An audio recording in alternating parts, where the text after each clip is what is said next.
Bonjour à tous et bienvenue dans SIC, la réaction des évêques aux États-Unis, le Noël orthodoxe et la vidéo du pape sur la fraternité, c'est tout de suite dans SIC. Après les scènes de violence au Congrès à Washington, les évêques américains ont réagi.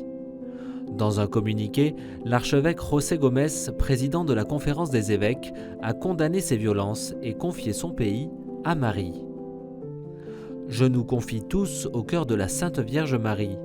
Puisse-t-elle nous guider sur les voies de la paix et nous obtenir la sagesse et la grâce d'un vrai patriotisme et de l'amour du pays. » De son côté, le cardinal Wilton Gregory, archevêque de Washington, a lancé un appel à tous les chrétiens.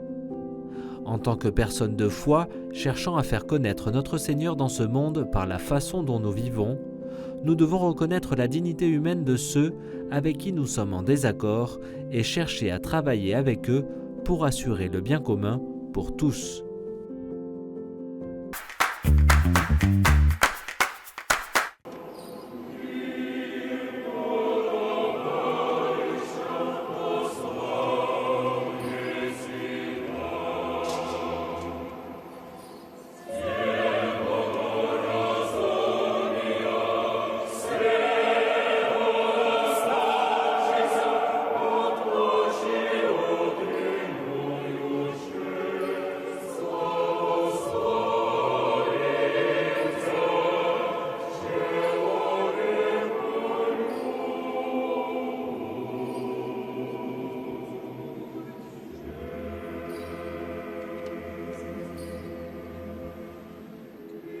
À Moscou, en la cathédrale du Christ Sauveur, le service de la Nativité du Christ présidé par le patriarche Kirill, patriarche de Moscou et de toute la Russie, était retransmis en direct sur la chaîne de télévision publique orthodoxe russe Spas.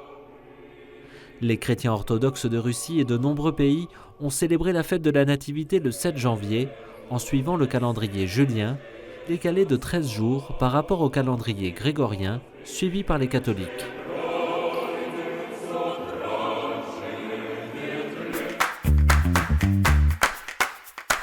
Au service de la fraternité.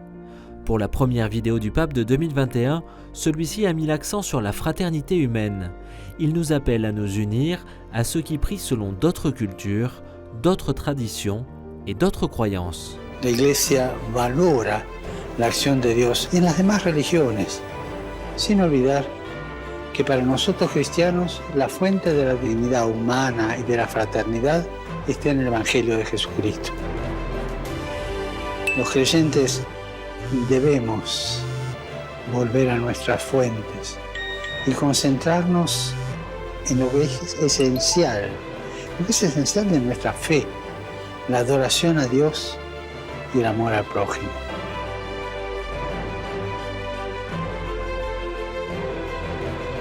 Recemos para que el Señor nos dé la gracia de vivir en plena fraternidad con los hermanos y hermanas de otras religiones. No andar peleando y rezando unos por otros, abriéndonos a todos.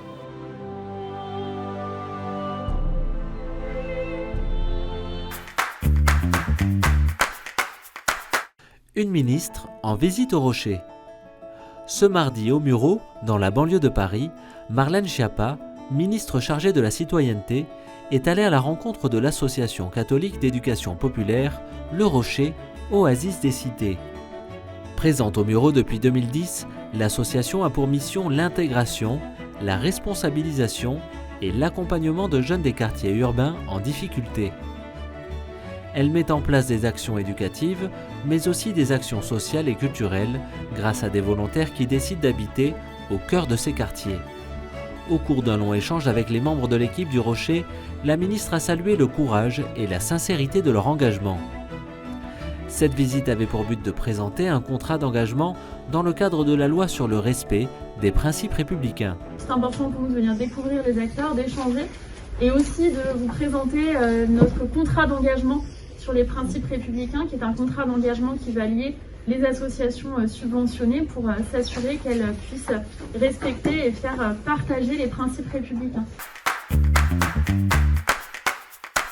En plein Vendée Globe, au large du mythique Cap Horn, la navigatrice Clarisse Kramer a rendu un bel hommage à l'association Lazare.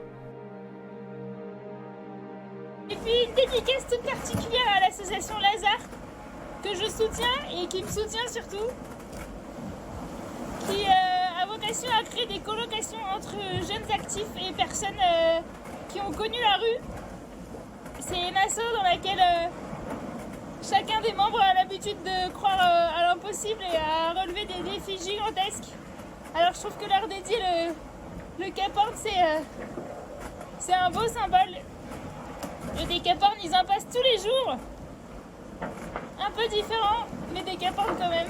Une dédicace qui a rendu ému et fier l'association qui a tenu à partager cette vidéo sur ses réseaux sociaux.